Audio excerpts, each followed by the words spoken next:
In all biological organisms, there's something referred to as the biological imperative. The biological imperative can't be found by biologists. There's no place they say, oh, here it is in the cell. But what it represents is the drive to survive.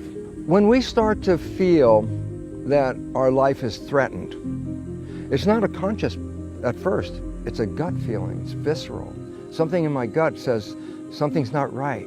This is the biological imperative looking at your potential future in the world that you're living in. And what we really have to recognize is that people are feeling it in their gut. The world is not right. It's not right. And I go, well, this is wonderful because this is a feedback system that's saying the world in which you live is not in harmony with you. And therefore, what it really means is that we have to change how we influence the world in our own way.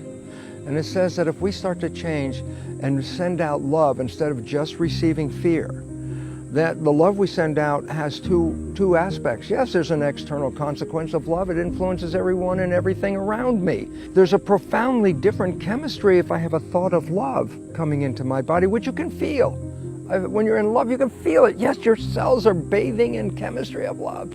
But when you have fear, it's a different chemical response.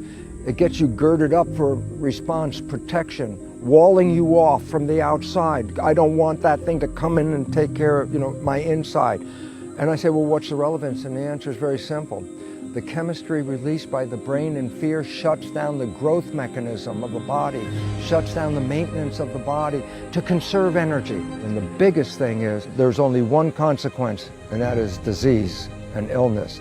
And it turns out 1% of disease on this planet is connected to genetics, and 90% of disease or more is lifestyle and the psychology of love and fear. 90%.